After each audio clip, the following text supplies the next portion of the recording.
Fala pessoal, tudo bem?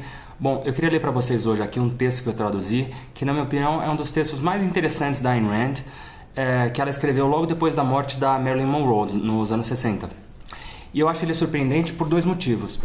Primeiro porque no mínimo é inesperado, né? Alguém como Ayn Rand, uma mulher tão ligada em filosofia, no intelecto, sair em defesa de um ícone popular como a Marilyn.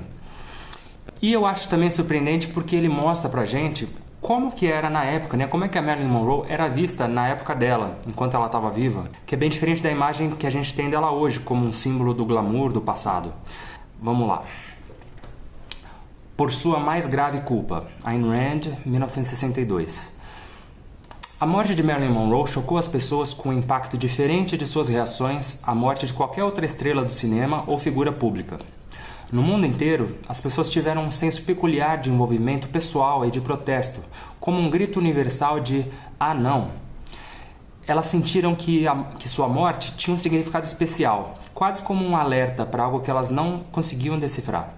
E elas sentiram uma apreensão sem nome, o senso de que algo terrivelmente errado estava envolvido. Elas estavam certas em sentir isso. Marilyn Monroe, na tela, era a imagem de uma pura e inocente alegria de viver. Ela projetava o senso de uma pessoa nascida e criada numa utopia radiante, intocada por sofrimento, incapaz de conceber feiura, maldade, encarando a vida com confiança, a benevolência e a ostentação alegre de uma criança ou de um animal de estimação que fica feliz em exibir sua própria atratividade como se fosse o melhor presente que ele pudesse oferecer ao mundo, e que espera ser admirado por isso, e não atacado. Na vida real, o provável suicídio de Marilyn Monroe, ou pior, uma morte que pode ter sido acidental, o que sugere que para ela a diferença não importava, foi uma declaração de que nós vivemos em um mundo que tornou impossível que o tipo de espírito dela e o tipo de coisa que ela representava possa sobreviver. Se já houve uma vítima da sociedade, Marilyn Monroe foi essa vítima, de uma sociedade que se diz dedicada a ajudar aqueles que sofrem, mas que mata aqueles que são alegres. Nenhum dos delinquentes juvenis que costumam receber a atenção de humanitários, aqui Ayn Rand ficando brava, poderia ter tido uma infância tão sórdida e aterrorizante quanto a de Marilyn Monroe. Sobreviver a essa infância, preservando o tipo de espírito que ela projetava nas telas, o senso de vida radiante e benevolente que não pode ser fingido, foi uma conquista psicológica quase inimaginável e que exigiu o tipo mais elevado de heroísmo. Quaisquer cicatrizes que o passado tivesse lhe deixado eram insignificantes em comparação. Ela preservou sua visão de mundo através de uma luta terrível, batalhando seu caminho até o topo. O que a destruiu foi a descoberta, lá no topo, de uma maldade tão sórdida quanto aquela que ela tinha deixado para trás. Pior, talvez, por ser incompreensível. Ela esperava encontrar a luz do sol e ela encontrou, no lugar, um pântano infinito de malícia. Era uma malícia de um tipo muito especial. Se você quiser ver as tentativas dela de tentar compreendê-la, leia o artigo magnífico na edição de 17 de agosto de 1962 da revista Life.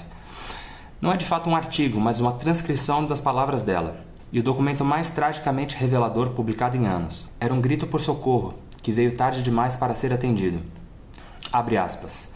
Quando você é famoso, você se depara com a natureza humana de uma maneira meio crua. Ela provoca inveja, a fama. As pessoas te encontram e sentem: que ela pensa que é Marilyn Monroe? Elas acham que a fama te dá algum tipo de permissão de chegar até você e lhe dizer qualquer coisa, sabe? De qualquer natureza. E que isso não vai ferir seus sentimentos, como se estivesse atingindo só sua roupa. Eu não entendo porque as pessoas não são um pouco mais generosas umas com as outras. Eu não gosto de dizer isso, mas eu temo que exista muita inveja nessa indústria. Fecha aspas. Inveja foi o único nome que ela pôde dar à coisa monstruosa que ela encarava. Mas era algo muito pior que inveja. Era um profundo ódio da vida, do sucesso e de todos os valores humanos, sentido por um tipo de ser medíocre, do tipo que sente prazer em ouvir sobre o fracasso de um estranho. Era o ódio do bom por ser bom. Ódio da habilidade, da beleza, da honestidade, da seriedade, do sucesso e, acima de tudo, da alegria humana. Leia o artigo da Life para entender como esse ódio funcionava e o que ele fez com ela. Uma criança cheia de desejo e que foi repreendida por isso. Abre aspas. Às vezes as famílias adotivas ficavam preocupadas, pois eu ria muito alto e de forma muito entusiasmada. Acho que elas pensavam que eu era histérica. Fecha aspas. Uma estrela de um sucesso espetacular, cujos empregadores viviam repetindo, abre aspas, lembre-se, você não é uma estrela, fecha aspas, num esforço determinado, aparentemente, de não deixá-la descobrir sua própria importância. Uma atriz brilhantemente talentosa que ouvia de supostas autoridades de Hollywood e da imprensa que ela não sabia atuar. Uma estrela dedicada à sua arte com seriedade e paixão, abre aspas. Quando eu tinha 5 anos, acho que foi aí que eu comecei a querer ser atriz, eu adorava brincar. Eu não gostava do mundo ao meu redor, pois ele era meio sombrio. Mas eu adorava brincar de casinha, era como se você pudesse criar seus próprios limites, fecha aspas. E que caminhou pelo inferno para criar seus próprios limites, para oferecer às pessoas o universo luminoso que ela enxergava. Abre aspas. É quase como ter alguns segredos que você só divide com o mundo por alguns instantes, enquanto você está atuando, fecha aspas. Mas que foi ridicularizada por sua vontade de interpretar papéis sérios. Uma mulher, a única, que conseguia projetar a sensualidade inocente e incandescente de um ser de algum outro planeta não corrompido pela culpa, que se viu rotulada e criticada como um símbolo vulgar de obscenidade, e que apesar disso ainda teve a coragem de declarar, abre aspas, nós todos nascemos criaturas sexuais, graças a Deus, mas é uma pena que tantas pessoas desprezam e destroem esse dom natural, fecha aspas.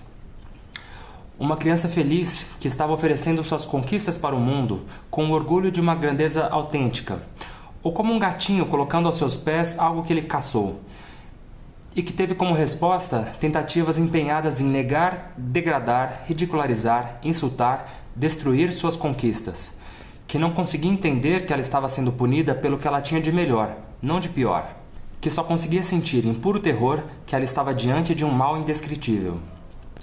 Por quanto tempo você acha que um ser humano aguentaria isso? O ódio por valores sempre existiu em algumas pessoas, em qualquer época ou cultura. Mas há 100 anos atrás, esperava-se que você escondesse isso. Hoje em dia, ele está por todos os lados. É o estilo e a moda do nosso século. Onde um espírito submergindo poderia achar um alívio disso? A maldade de uma atmosfera cultural é criada por todos aqueles que compartilham dela.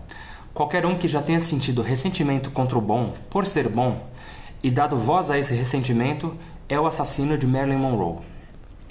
Bom, então é isso, espero que tenha sido interessante. Eu acho que esse texto ele convida a gente a pensar na maneira como a gente trata as pessoas, né, as celebridades, as pessoas famosas, ainda mais hoje, onde todo mundo tem uma voz pela internet e pode atacar, né, essas pessoas de uma maneira bem mais sem filtro e direta do que na época. E para a gente refletir, né, por que algumas pessoas, algumas figuras, como uma Marilyn Monroe, por que elas despertam essas reações tão intensas nas pessoas de amor e ódio. Acho que é perfeitamente natural a gente ficar irritado com alguém que faz sucesso de uma maneira que não é digna, que a pessoa está apelando para o que há de mais baixo, para a vulgaridade, tudo bem. Mas você percebe num caso como o da Marilyn que não é só esse o problema, porque ali a Marilyn ela era uma pessoa com talento, muito bem intencionada, fez grandes filmes na carreira dela, e isso não foi o bastante para tirar essa hostilidade de cima dela. Bom, então é isso. Beijo, tchau, tchau.